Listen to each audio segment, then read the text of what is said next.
Thank you, Ms. Jo, for inviting me to present on Hangukwa, Korean ink painting, and or ink and color painting. And in this presentation, we will explore the development of Korean ink and color painting over the past 100 years. Can you hear me?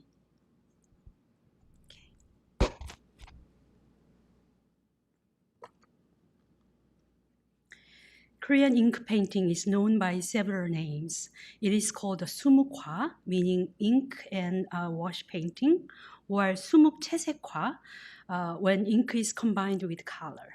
It is also referred to as 동양화, which translates to Oriental painting, or 한국화, meaning Korean painting. It is often called a painting of 지필묵, or paper, brush, and ink, the traditional medium and ground. Because both painting and calligraphy were executed on paper by wielding a brush with ink, people consider them jointly and call them 서화, meaning calligraphy and painting.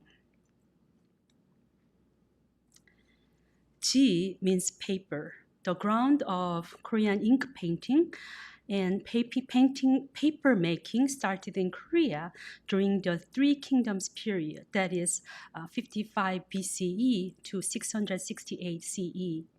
Korean handmade paper called hanji, a high quality handmade paper made from inner bark of the mulberry tree.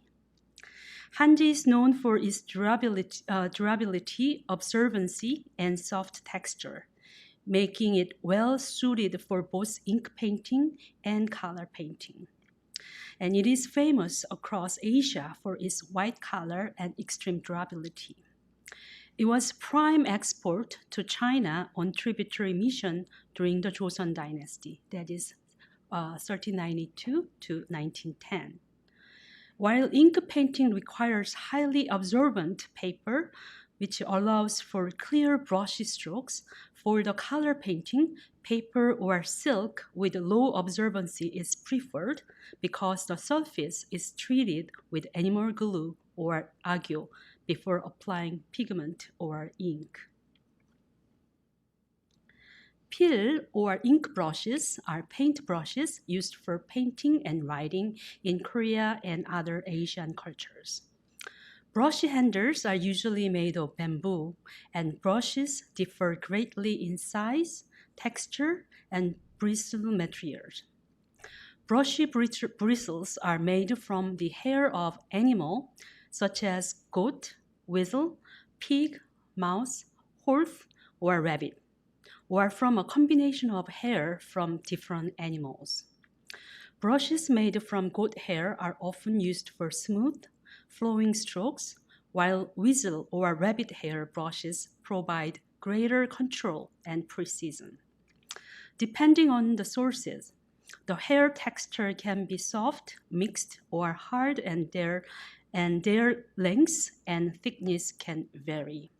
And as you see, there are so many different kinds of brushes for artists to pick, select whenever they need it for their purpose.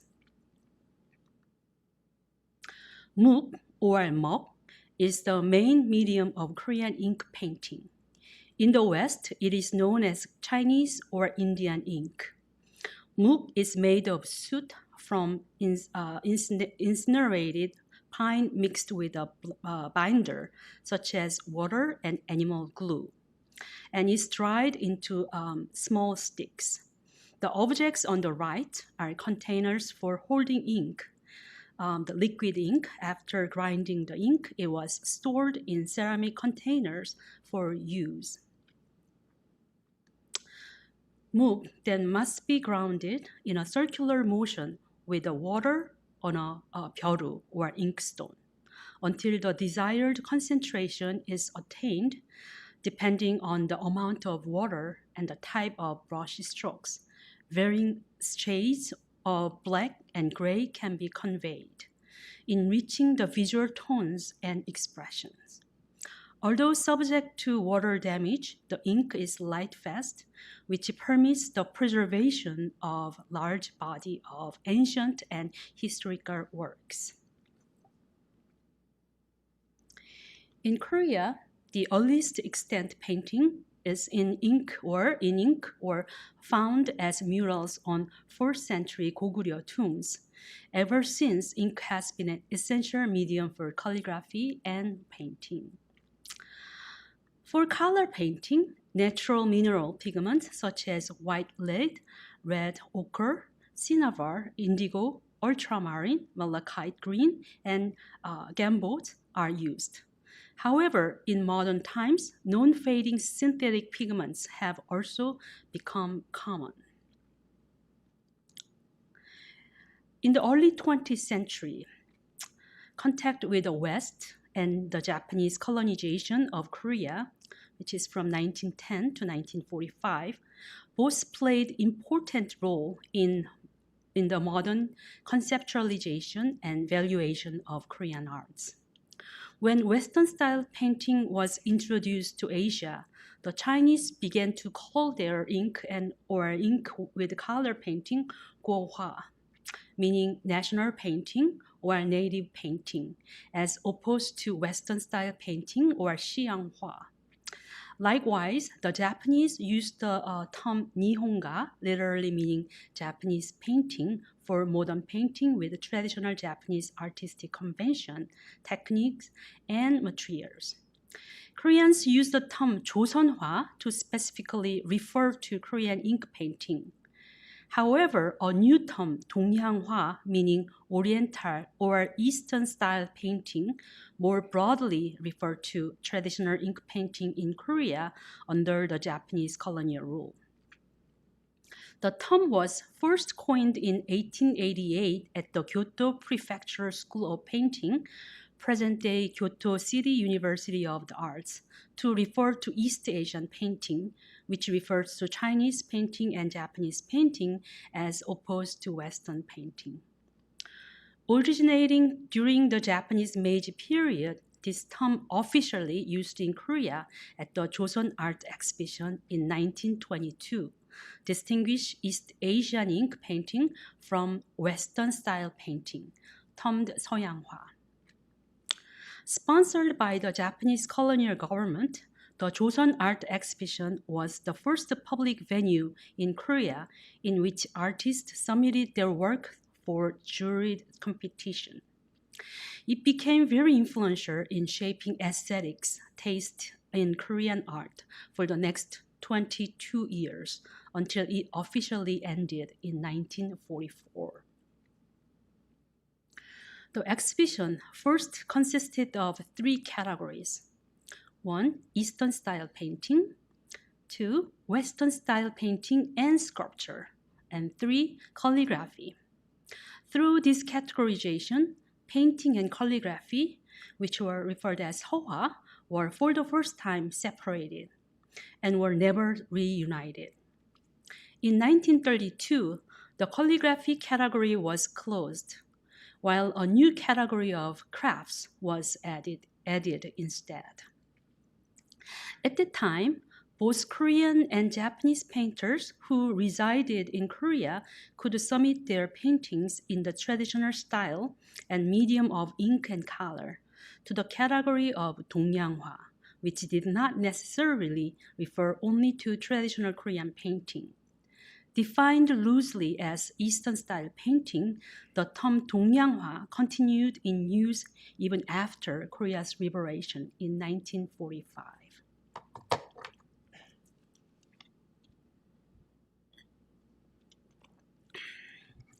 In the 1970s, Korean artists and scholars questioned this ambiguous term and suggested an alternative 한국화, literally meaning Korean painting, to refer to Korean ink painting.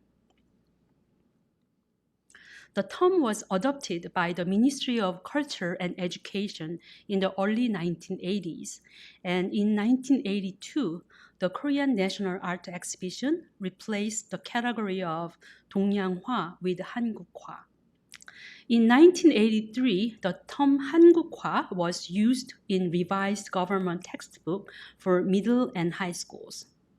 The use of 한국화 has subsequently been increasing, but people still use both terms interchangeably. For example, Seoul National University and Hongik University have majors in 동양화 for ink painting, while 중앙 University and others have majors in 한국화. In this presentation, I will refer to modern Korean ink painting or ink and color painting as 한국화. Another major issue in 한국화 is the remaining legacy of the binary division between monochrome ink painting, 수묵화, and color painting, 채색화. During the colonial period, many Korean painters studied in Japan or under Japanese painting teachers in Korea. Nihonga is much more colorful than traditional Korean and other East Asian ink or tinted ink paintings. In a nationalist backlash against the Japanese for a long time after liberation in 1945, colorful works by painters trained in Japan, as we see here, Kim Eun-ho, or under Nihonga masters were viewed negatively and discriminated against. Since then, in the realm of Korean art, there was a binary perspective. Monochrome ink painting was considered the pure and essential spirit of Korean painting, whereas brightly colored painting, especially in pastel tones, was associated with Nihonga and was viewed unfavorably or even avoided. The invention and widespread use of the new geographic term 동양화 for East Asian ink painting, the separation of painting and calligraphy, and the negative evaluation of colored ink painting are all lingering legacies of the Korea's colonial past. During the 5 years from Korea's liberation in 1945 to the outbreak of the Korean War in 1950, fine art schools were established in Korea, first at Seoul National University in 1946, then at Ewha Women's University in 1947, and at Hongik University in 1949. All these schools had Korean ink painting majors, and also in 1949, the National Art Exhibition, so-called 국전, opened. The inauguration of these two institutions, fine art colleges and the National Art Exhibitions, were influential in shaping contemporary Korean art. In the 1950s, active Korean ink painters included Ho Baek-yeon, Kim Eun-ho, Park Seung-moo, Lee Sang-bum, Byun Kwan-sik, and No Soo-hyun, who are known as the 6 great masters of 한국화. Born in the last years of Joseon dynasty, most of these artists received their initial painting from two of Korea's last court painters, Jo Seok-jin and An Jung-sik, and based their painting styles on the pre-modern painting tradition. Later, some of them went to Japan for further art studies and participated in the Joseon Art Exhibition, first as participants and later as jurors. After the establishment of fine art school at Korea universities, following the country's liberation, 3 of them became professors. For example, No Soo-hyun, as we see here, at Seoul National University, and Lee Sang-bum and Byun Kwan-sik at Hongik University. They taught Korean ink painting and helped shape the further of a future of 한국화.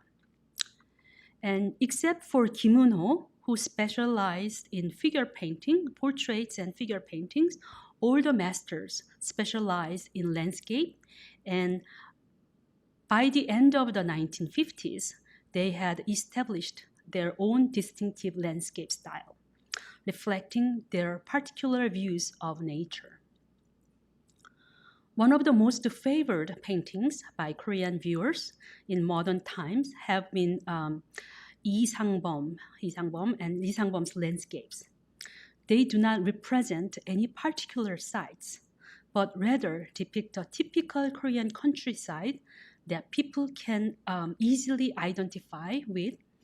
These landscapes paintings have a recognizable compositional format, often with a mountain in the distance or modest house in the foothills and streams flowing in front of the house.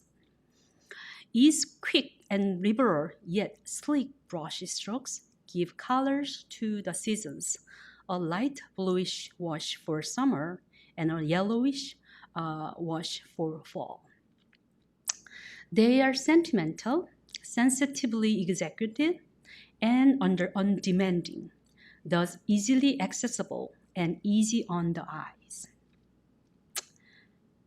After successfully carrying out its 2 consecutive 5-year economic development plans, that is from 1962 to 1967 and again 1967 to 1972, South Korea experienced high economic growth. After passing the Cultures and Art Promotion Act in 1972 and 1974, the country began the 5-year plans for arts and cultural development plans called the 문예진흥 5개년 계획, with the aim of modernizing Korean traditions. Production of historical documentary paintings and portraits and statues of national heroes and heroines were ordered by the government, thereby opening many works opportunities to artists.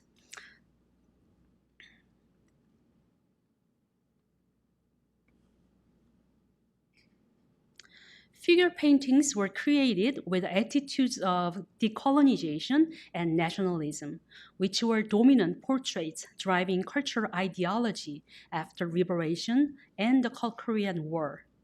Portraits and statues of historical figures were commissioned by the government to consolidate the national spirits.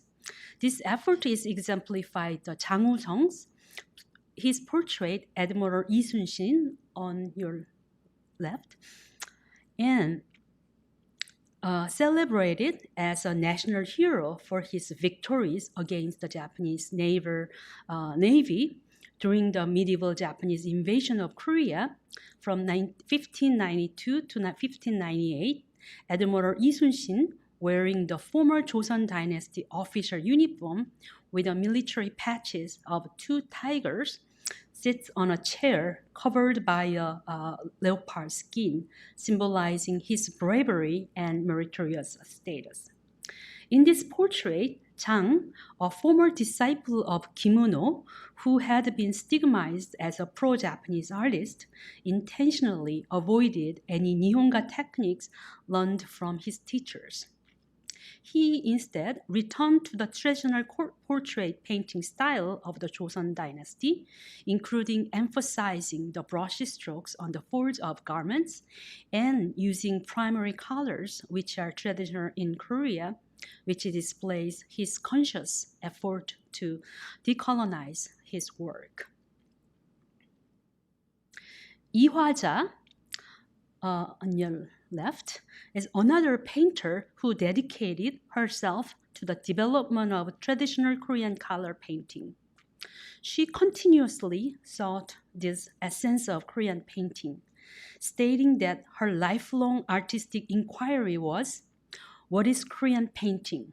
What embodies Koreanness? And how can that Koreanness be expressed in a modern way? The 1960s was a period when state-led cultural and artistic policies emphasized national consciousness, heritage, and art, leading to a heightened interest in Korean identity. This painting reflects the characteristic of that era, as Lee attempted to express Koreanness through antique Korean cabinets adorned with mandarin ducks and traditional oil lamps. Lee Jong-sang's work depicts a labor scene featuring 11 figures actively moving and busily engaged in their tasks, effectively capturing the dynamism and intensity of the 1960s. This piece won an award at the 1962 National Art Exhibition of Korea, 대한미술전람회, and became a major topic of discussion in the art world at the time due to its grand scale and highly detailed realisms. The two major subjects of Korean ink paintings were landscapes and figures until the 1960s, when a new genre, abstract art, emerged. The development of abstract painting was spread by the members of Ink Forest Society, or 묵림회, led by the Korean painter Seo, recent graduates with a 동양화 major at Seoul National University, attempted to break free from the yoke of old world artists and experiment with a new consciousness in Hangukwa. However, in a period when colorful ink painting was criticized as contaminated with the Japanese style, they continued to emphasize Koreanness. The Ink Forest Society members promoted the theory and spirit of literature painting and the monochrome ink painting tradition, while maintaining the traditional medium of paper, brush, and ink. The artists simplify the forms of their subjects, transforming them into non-figurative or abstract shapes. They explored all the possible effects that could be created with the ink, such as smearing, spreading, and overlayering. Their efforts break down boundaries and expand the limits of former ink painting by introducing abstract or non-figurative elements won them considerable praise.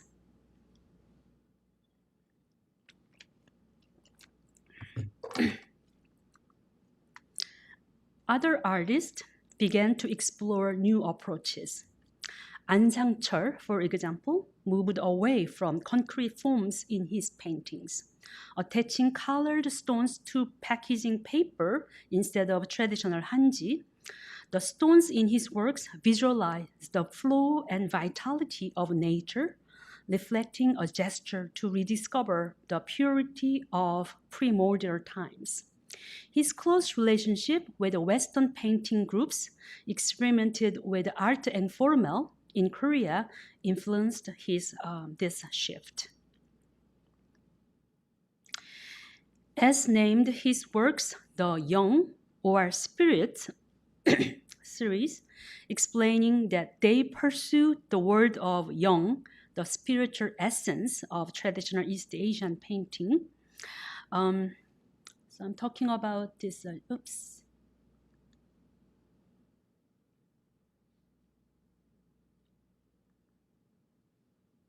talking about the one on the left. Okay, 심경자's explanation that they pursue the word of Young, the spiritual essence of traditional East Asian painting. In this piece,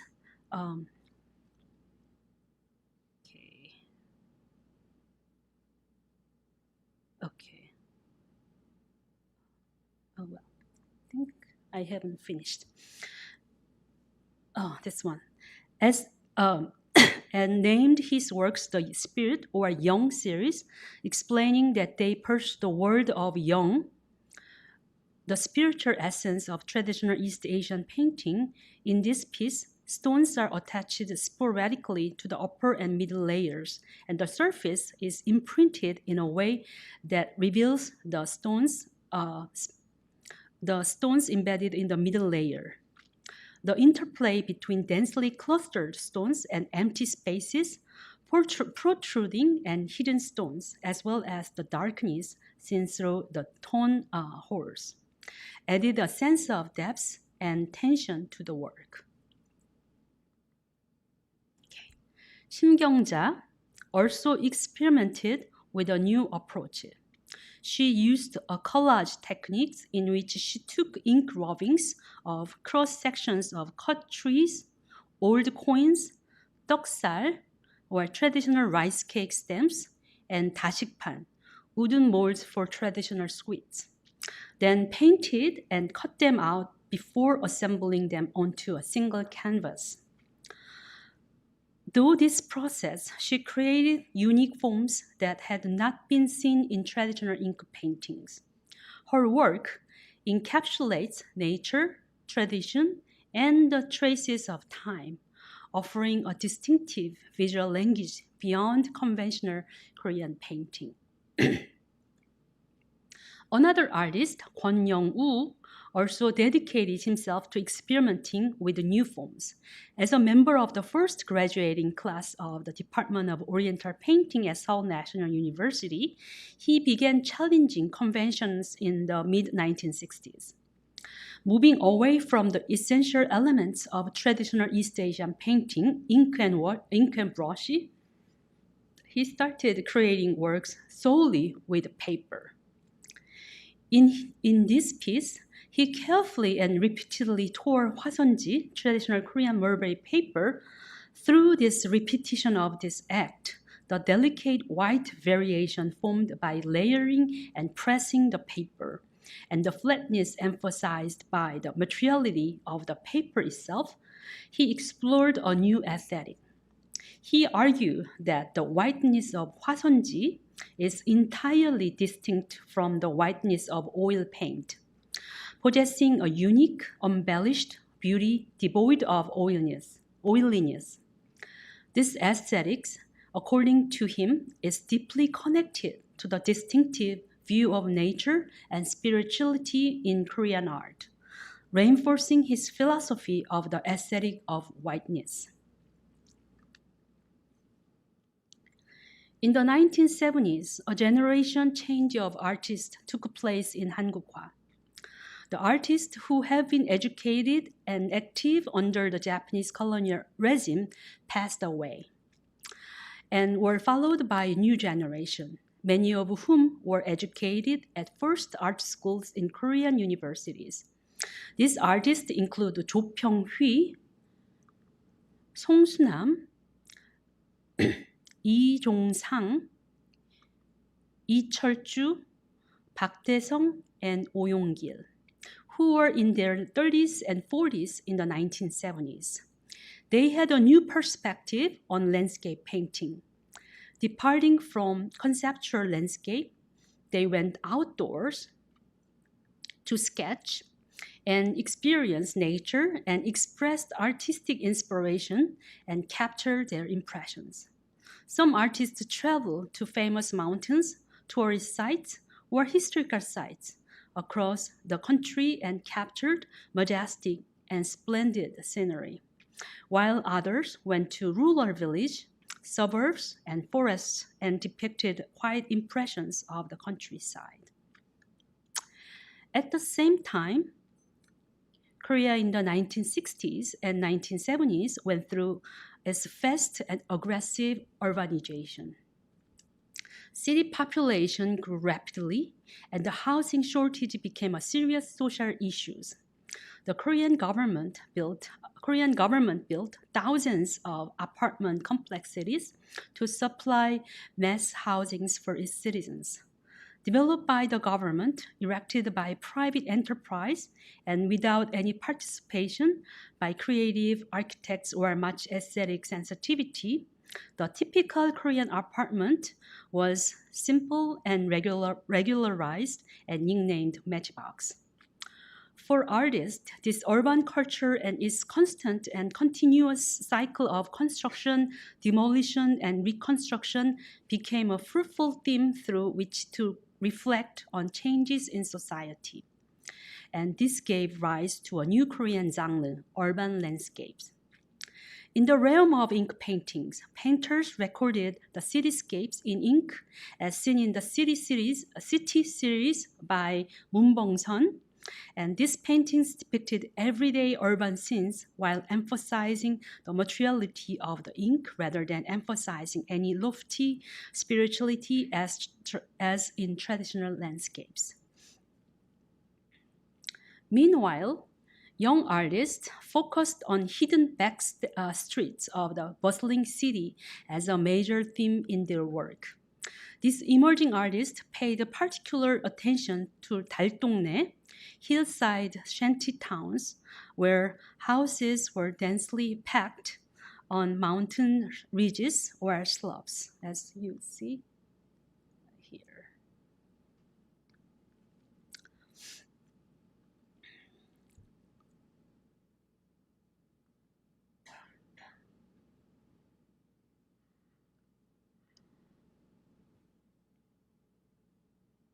Rapid and unplanned urban development that took place after the 1960s and 70s led to an imbalanced distributions of administrative resources and stratification of urban populations. As a result, Seoul became a polarized city divided between cultural space that promised prosperity and quality of life and the impoverished 달동네, which remained in harsh living conditions. 석철주's outskirt area, this work, represents bird's eye view of 달동네, hillside shantytown, from a high vantage point. He meticulously sketched the precariously leaning shacks with a delicate precision before applying light washes of colors.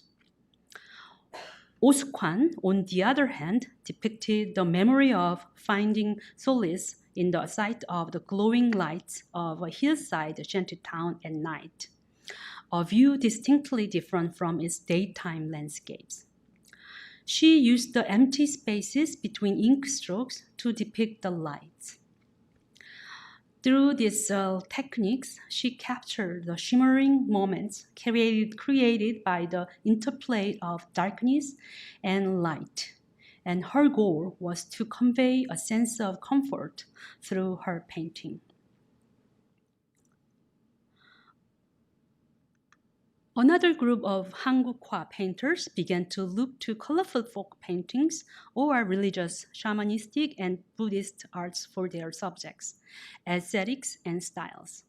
Art historian Kim Hyung-soo argues that additionally, the rapid supply and introduction of color televisions into Korean homes brought a revolution of color and accelerated Korea's transformation into full-fledged consumer capitalist systems, laying the foundation for censored color paintings and its acceptance by the public.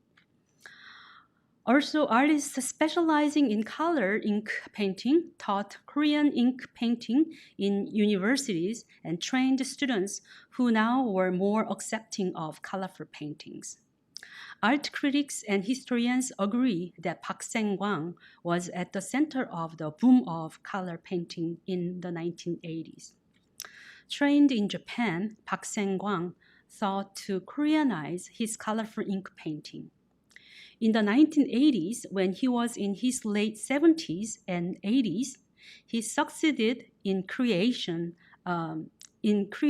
a very Korean style of colorful painting, which captures the Korean aesthetic features of his painting.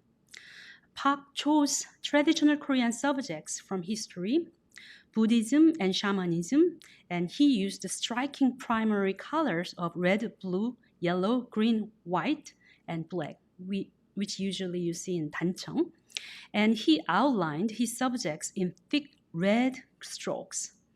Park's shaman, on the left, produced here the end of his life, exemplifies his very distinctive and striking style.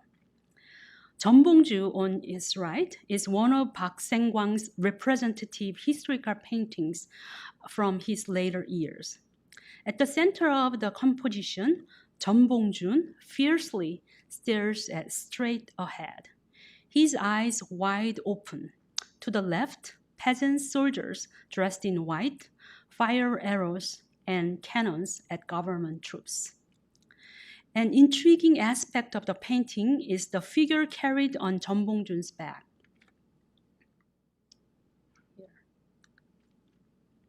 This figure is actually Park Sang-kwang himself. And on the right, here, Japanese and government troops, Korean government troops, charge forward on horseback, wielding spears and swords from a ship. Park Sang-kwang once stated, "There is no nation that can exist apart from its history and traditions. Every national art form possesses its own unique heritage." This was his final work before he passed away at the age of 82. In the 1990s and 2000s, Hangukwa entered a new and exciting phase. A new generation of Korean painting artists, including some who had studied abroad, began to revive traditional media techniques and subjects. The most characteristic features of their changes are threefold. First, they felt no obligation to limit themselves to the use of traditional paper, ink, and brush.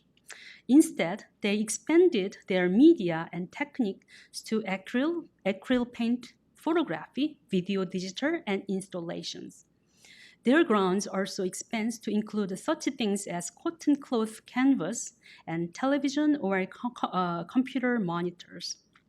Second, while making references to conventional subjects, the four gentlemen plants, traditional landscape, figures, and birds and flowers, these artists adopted contemporary brands, pop culture characters, and parodies of social media and current issues. Third, they were no longer interested in search for a collective identity as Korean, or in defining core concepts and capture Koreanness in Korean ink painting. Instead, they were interested in individualized narratives and idiosyncratic expressions of Korean painting while still invoking some traditions. Expansion of media, subjects, and styles blurred the distinction between Korean ink painting and Western style painting and shook the definition and or identification of Korean ink painting. In regards to the natural landscape, contemporary artists reinterpret and approach it in their own ways through various modern media. Hwang In-gi revisits prominent Joseon landscape paintings like An-gyun's Dream Journey to the Peach Blossom Land and recreates them as his own landscape in very non-traditional materials like Lego blocks, as in the Dream Journey, My Childhood. Living in a digital age, he initiates the so-called digital landscape, which appears to be fragmented pixels if one looks closely, but from afar, it gives a view of an entire landscapes. Unlike two-dimensional painting, he has built a three-dimensional landscape, and this blurs any dichotomy between painting and sculpture and between traditional and modern. Another artist, Joseon, as we see in this exhibition, takes a different approach to landscape painting. His innovative method involves using moving points of view or multi-perspectives to capture his experience of panoramic views as he moves around a particular site. Rather than depicting an actual scene, his landscapes are reconstructions and collections of his personal experience. Through his work, he shares his aha moments and memories from his journey with the viewers. To convey the panoramic views he encounters during his walks, the composition on his canvas appears bent and warped. His landscapes are not merely meant to be viewed. Instead, they actively invite the audience to embark on a journey, experiencing the scene alongside the artist within the painting. So if you had not a chance to look at his work, don't just look at it and just find a way and follow the path, follow paths to kind of experience and have your own journey. While landscape traditioners refer to mountains and water, some artists go beyond depicting the earthly terrain. My last artist is Kim Sung-hee. Kim Sung-hee, also known as Haemyeong, does not paint the landscape of the land, but instead portrays the sky. Using the fundamental elements of painting, dots and lines, she creates works that connect the constellation of the night sky.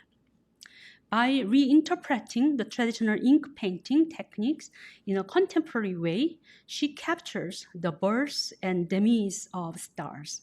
For her, stars reflect human aspiration and desires.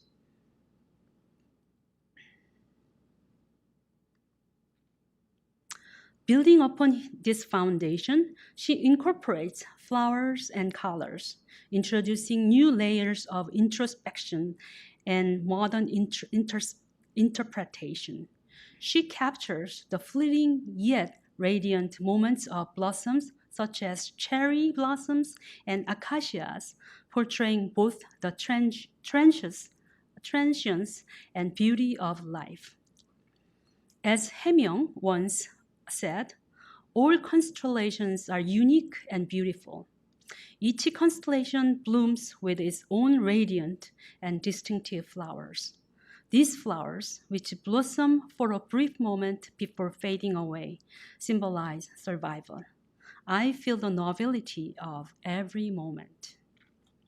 From Haemyeong's words and beautiful paintings, we are reminded of the brilliance and fleeting nature of human life, its beauty, and the profound meaning it holds precisely because it is ephemeral. Hangukwa has grown and expanded, continuously recording and reflecting the surroundings, history, and culture it represents. Many artists strive to layer their own personal definition and interpretations on top of Hangukwa, using creative approaches through various artistic media. With their passion and enthusiasm for art, nature, and Korea, contemporary Korean ink paintings, it become ever more exciting and interesting. An ancient tradition has given birth to new and dynamic expressions. Thank you.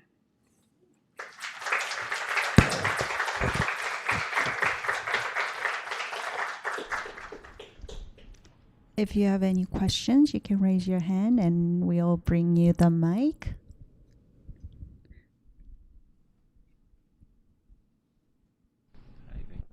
Hi, thank you. I think you mentioned, at least in the 20th century, that color didn't find its way until the 1980s. Is that right? Well, actually, there were painters who still painted in, with ink and with colors.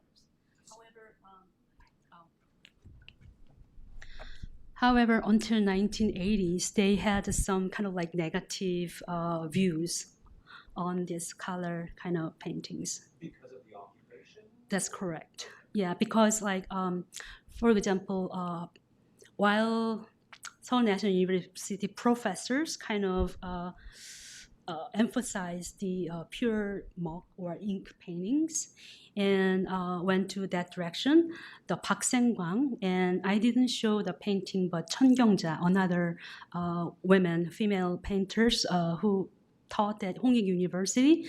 Both of them studied at in Japan, and Chung Kyung-ja majored in Nihonga, the Japanese style. So unlike Seoul National University, where it kind of went to their own way to more abstract, expressionisms, etc. A lot of Hongik University students and as well as Ewha Women's University students actually pursue the color paintings. And I would say it was like 1980s that people kind of lessened their negative feelings about color, ink and color, 수묵채색화. So, yeah. And I know there are some extra artists in this among audience. So if you have anything to add as a practitioner, please feel free to do so. We have a question from an online audience. Could you explain a little bit more about the relationship between calligraphy and ink painting in Korean artistic tradition? Very important question. Okay, then I have to go back to Joseon dynasty, 14th century to 20th century. They said painting and calligraphy have one root, one origins. So at that time, during the Joseon dynasty, there were largely two types of painters. One was literati painters, and the other was court or professional painters. They were different in terms of their social status and their medium and their purpose of paintings. So literati painters, who were usually amateur and not professionally trained artists, did not really learn how to paint because they knew how to write calligraphy. They kind of applied that skills to paintings. And their painting, they did not paint for showing to others. They painted for self-cultivations and self-pleasures. And they intentionally didn't paint realistically, or illusionistically. On the other hand, the court or professional painters were trained at the workshop or under the teachers, and they painted a lot of their paintings were commissioned by the court or some other elite yangbans.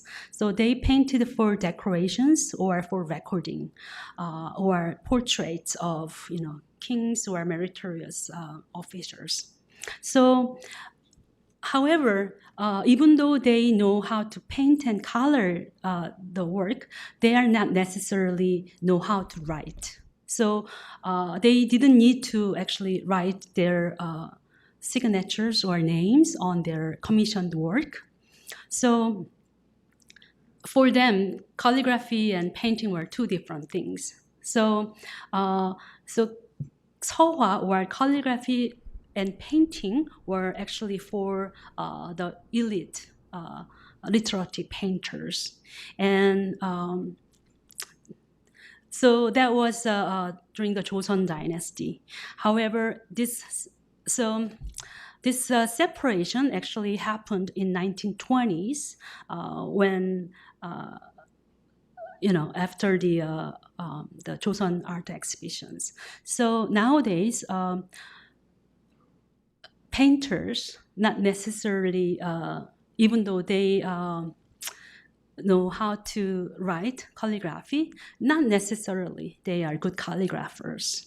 Some of the old masters kind of emphasized, that you have to paint, but you have to write calligraphy as well. So it's kind of unfortunate that it has been separated and stayed that way in contemporary times. Did I? Time for one more question. Thank you for the great presentation. I see a lot of examples of well-established artists. So my question is that Korean University still has a department of Oriental painting, right? So I see the revolution of artists, starting from black and white, and then they expand their boundaries by adding colors, by adding different medium, multi-medium. But what do you see the future of Oriental painting department in Korea? That's very critical questions, and that's something that many professors at Korea universities are thinking of and have debates. So there were discussion that it is necessary to divide Korean painting from the Western style paintings. There are some discussion that instead of separating these two types, why don't we just make it painting together, or two-dimensional artwork or three-dimensional artwork. In fact, at the at the Museum of Modern and Contemporary Korea, there's no differentiations. Instead, they have Huehwa painting. However, they still give Huehwa 1, painting 1, as to group the Oriental painting or Hangukwa, and then painting 2 as the Western style painting. However, I think it is we cannot really avoid or stop this blurry between these two, and because now it's really hard to distinguish one from another, or artist distinguish from Hangukwa painter from 서양화 painter. So I think it will gradually emerge into, and we need new terms to define this painting. But again, this is a very important thing to think about among artists, artisans, and art critics. Yeah. Well, thank you again, Professor Kim, for your lecture. We hope you come back to us again with a different subject, but thank you so much. Thanks, everybody, for coming tonight. Thank you.